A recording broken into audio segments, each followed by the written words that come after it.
Hello everyone, hope you're doing well. It is time to have a look at a bunch of different things in War Thunder. There is a ton of little pieces of information that it's time to talk about. So, the first one is about the Fair Play stuff. So, August 2024, they've released another wave of bans. This time, 8,551 accounts have been banned. It isn't really a surprise that this has happened, especially since the event is going on. Usually, when it comes to air events specifically, there's a lot of automation that happens, which basically means a bunch of bots which grind out for the event. There was also an interesting story I saw the other day where people were finding ways of abusing score multipliers in Simulator, which shouldn't really be too surprising, but it's always nice to see some innovation from all sides. So yeah, nearly 10,000 more accounts were banned just before the end of the F-14 event, which shouldn't be too surprising. In this video, we're going to have a look at the It's Fixed, also a bunch of the changelogs, and also, it seems like the new nation bonus has just turned up for a bunch of people by accident, so we're going to have a look at some of the figures that are in that too. There'll be chapters for everything, depending on what you want to have a look at, and as always, make sure to subscribe to the channel, since we are going to be continuing. Let's get into it. So the new nation bonuses has just turned up on random people's accounts, and it seems like it was by accident. Basically, Esmin, who is of course one of the community managers, said this is just part of ongoing internal tests for staff. A few visual errors like this may occur. The devs are on it currently. So basically, the actual stats are turning up for people, but you aren't able to actually use the bonuses. It only tells you what you can kind of use them for. So yeah, it means we have some general facts on what at least they're testing. And the idea is, obviously, you have a number of bonus battles, so 3 overall. The post that I got this image from, I'll make sure to link in the description for you, so we can see some discussion around it. But the bonus amount is 100% for rank 7. You can see that the bonus amount of RP that you get actually increases as the ranks going up, starting at rank 4. So from rank 1 to 3, you don't get any bonuses, which, as I've said before, this isn't good. One of the things about this nation bonus thing is I want it to be used so people play other tech trees, so they play additional stuff. If they're not getting into tech trees through this bonus, it is kind of worthless in my opinion. So at rank 4 you get 25% bonus, rank 5 you get 50%, rank 6 you get 75%, and then 7 and 8 you get 100% for 3 battles for that specific nation, for that specific tree, per day. And so in the example you can see for the M1A1HC, since it is a rank 7 or 8 vehicle, you get 100% bonus amounts. Now remember, this is base RP, or at least it seems to be. It'll still be a decent chunk, but maybe not as much as people were thinking. But overall, it's very positive to see that they are getting to the point where it will be added. I'm sure by the time the next update, it will be here. The only question is, do you think this is enough? Do you think it is enough around the place? And also, one of the critiques that I've seen is the fact that you lose the bonus once you have researched one of the top tier vehicles that gives you, the bonus for the nations. And this was laid out many times in many different blog posts that this would happen, but it seems like a lot of people are dissatisfied by this. But, as I said, it was well known for a long time. And I feel like when it comes to it, once you're at the top tier of the game, the question is, do you need something like this research bonus? And I'm sure, some people would want it. I'm sure, obviously, everybody wants bonuses going forward. Nobody's going to say no to something free. But for me, I think the way that they're doing it right now is the best way. The only thing I would do is I would change it so rank 1, 2, and 3 you also get a bonus. I understand it's a lot easier to grind through those ranks, but as I said, the whole point of this, at least from my opinion, is to try and get people into more trees, to try and get them moving around, and to get going. So the nation bonuses aren't here yet, but they are here soon. That's something to look at. They're doing a bunch of testing to make sure everything works, and then they'll go from there. There was also an It's Fixed where they pushed through a bunch of changes, I think overall pretty positively, some research fixes and then also some more detailed information in the UI which I think was needed. So let's get through it. First of all, the full reward for AAA orders. It turns out it just wasn't giving you the amount that you were supposed to get out of it because of the severe damage mechanic. Now, the severe damage mechanic overall is very good. It's a very positive change to the game, but it has made a few things a bit skew with. First of all, stuff like the AAA orders, and also the assists when it comes to air. They've actually removed stuff like the dailies and specials for assists, because if you severely damage something and then it gets destroyed by somebody else, it doesn't actually count as an assist. It obviously counts as a kill, but it's in this kind of weird miasma where it sits in. So unfortunately, it just doesn't work very well. But with the orders, they fixed it. So there isn't an issue. You now make the amount of SL that you were supposed to before. Previously, you wouldn't actually get that amount, which sucks. They've also added more information to the UI once again, and this I think is really good.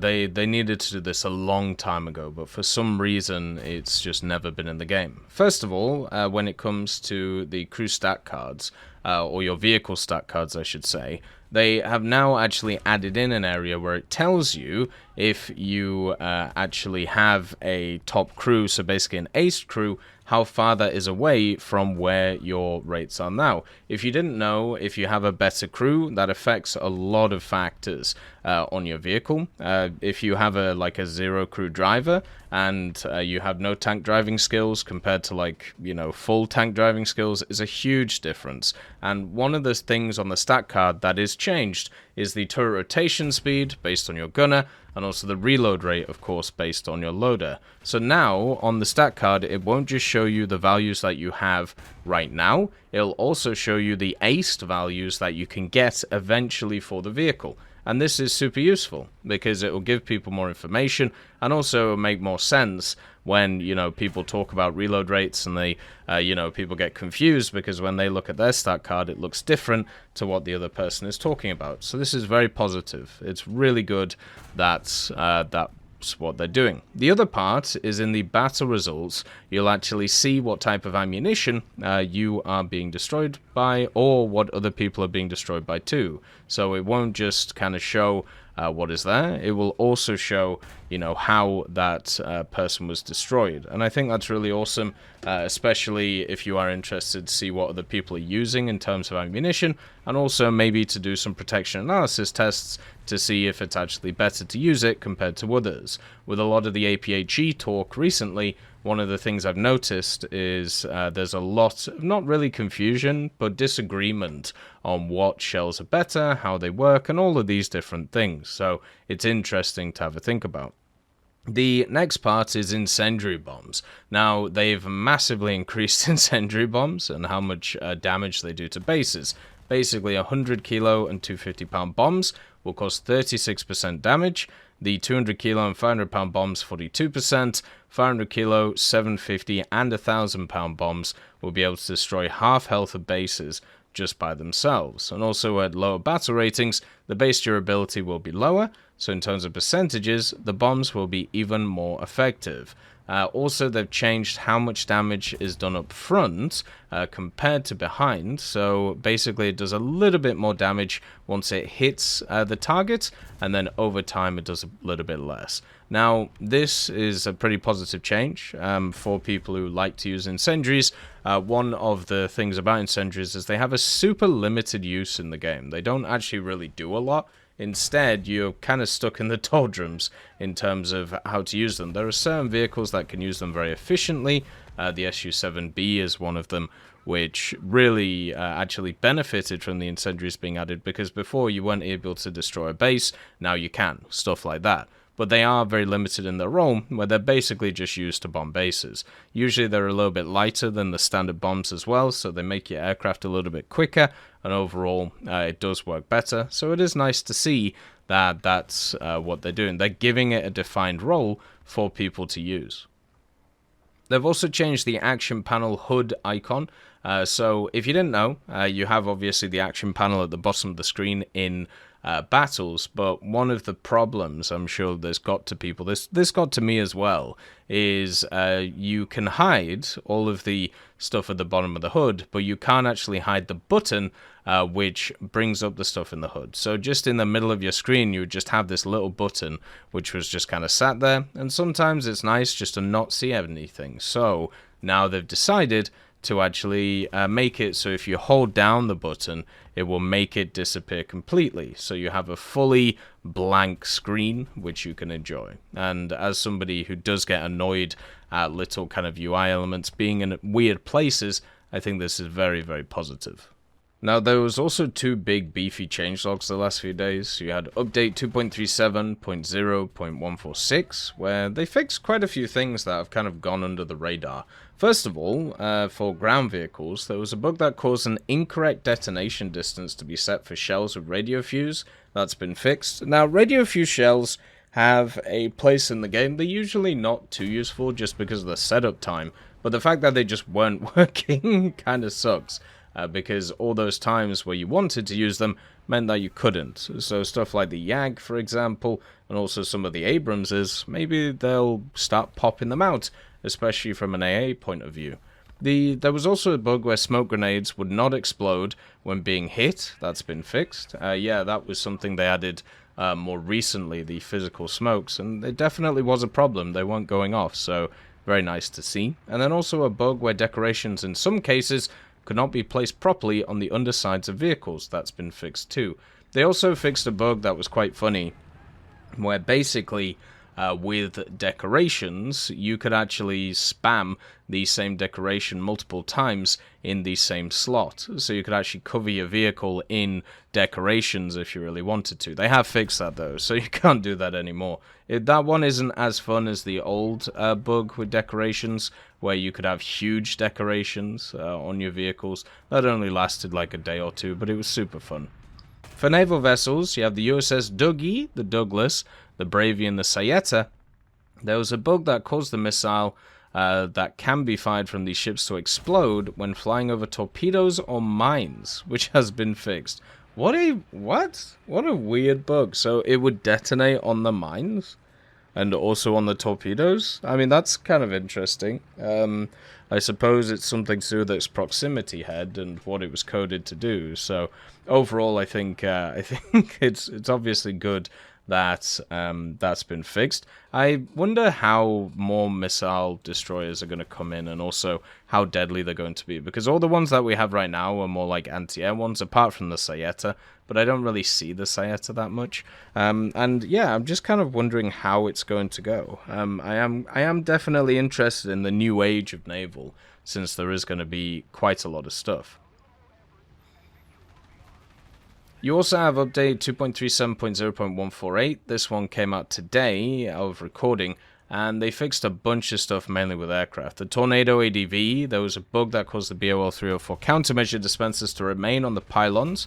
That's been fixed, so you won't see them anymore. They changed the PARS 3LR, which is the fire and forget missile for the German helicopters. The missile mass has been reduced from 49 to 41, but also the available overload on it has been increased to 10 Gs. So it's going to be more maneuverable, but less fat. So overall, as long as the explosive mass hasn't changed, this will actually benefit it. Also the Fakor 90, the Yasser, and the Sejil. These are all the new missiles, which are on the new F-14, coming in for the event. The fuel mass has been increased from 285 to 295 kilo, so a little bit heavier than they were before, but generally should be fine. Also, we already talked about the incendiary bombs, but it may be worth having a look at the specific stats if you are interested in using stuff like firebombs, because you know the percentages have changed quite dramatically depending on them. So that means all of the bomb charts and things like that are going to move with them. For ground vehicles as well, there are a few things that have been changed. There was a bug that sometimes caused shells to not switch when the ATGM was loaded into the gun. That's been fixed, which seems like a very unfortunate thing. Also, the Chinu and the Electo, they both have lost their optics and instead now have a fixed 4x optics, which generally is not too bad because their optics before was 1.9 to 3.5, so they have more zoom, but you don't have the wider field of view if you want it or not. So you'll have to use the third person for that, which generally is fine, but at the same time it's just kind of annoying when you lose that zoom factor. The Talk 2, there was a bug where the radio operator was responsible when firing the twin machine guns instead of the gunner, so that's been fixed. So the gunner is now linked to way more stuff. I wish the radio operator would be linked to more things, just to give them a bit more use. And then also the ZSU-57-2, there was a bug where it was possible to fire from one of the barrels even if the gunner lost consciousness, and that's been fixed. That has caught me out a bunch of times, so I'm super happy that they fixed that. Really annoying bug, that, because when this actually happens with a lot of vehicles where you take out the gunner and they just fire straight back at you. Obviously it can be a ping thing, but if that is the case with the ZSU-57, might be worth having a look at a few other vehicles where that is similar. The Churchill Crocodile, there was the thickness of the armor of the trailer for the fuel tanks has been changed. So the thickness of the side armor and the bottom has been increased from 12 to 14, and the thickness of the roof has been reduced from 12 to 8. I mean, this doesn't really matter that much. The fuel tank trailer, you know, it's just there. And I suppose the Churchill Crocodile is kind of a novel vehicle, but, you know, you're not stopping any rounds with that. The Object 122 MTMC, the squadron vehicle for China, there was a bug that caused the AT-GEM launcher rigidly attached to the gun to not be stabilized, and that's been fixed too. And also the Levad and the Magak Hydra, the reload time of the rockets after replenishment at a capture point has been reduced from 30 to 2.5 seconds, which is a huge buff, especially for the Hydra, which very much relies on those rockets to be useful. The KV-2 1940, there was also a bug with the lack of fire or detonation when some shells and charges in the ammunition load were hit. That's been fixed. So basically you could ammo rack it, but it wouldn't explode. Now they can. Don't understand how that happens, but I'm very happy they fixed it. And for controls, there was a bug where air target tracking did not work while in a ground vehicle, so that's been fixed too. That's talking about the controls for PlayStation and Xbox. If you didn't know, PlayStation and Xbox have auto-aim, and this has been something for a while in ground forces, where Xbox and PlayStation users can track planes from the ground very, very efficiently. It's one of those ways which has been kind of brought in to try and balance out the difference between the modes, and I think generally it's worked pretty well. The major issue that you run into with something like that is the fact that if people are using mouse and keyboard on consoles, then obviously it can be a little bit crazy. Also, there are a bunch of interface changes. A lot of them we've already been through, but there are some other fixes. Mainly, one of the things is when opening multiple travel suitcases, the rewards are now sorted in order from least valuable to most valuable. So basically, it'll be like a going up graph. And also when receiving a duplicate reward after opening the travel suitcase, the total amount of silver lions received and the crossed out duplicate reward are now shown. So that's kind of cool. The add to the wish list button as well has been added to the test flight window for unpurchased vehicles, and the buy button in the achievements window has been renamed to complete instantly. So it it doesn't make you think about buying it. Anyway, that is all the changelogs. A lot of positive stuff, I think, overall. Hopefully the F-14 event's going well for you. Hopefully everything else is going well for you too. And have a wonderful day. I'll see you next time. I'd just like to thank GMG Smiley, CD Beans, Chieftain Mike, EMN3 Galaxy, Tulio Pontecovo, Brendan Quinn, Carrion Crow, Gus Irenicus, Pyman, Wartinder, Teddy, Daniel Stanton, Martinez, B. Young, Ozzy Panzer, Alan Hacker, Liam Shear, Opium Prime, Lafouche, Sem, Aslan, Uncle Bean, and Derek R. for supporting the channel.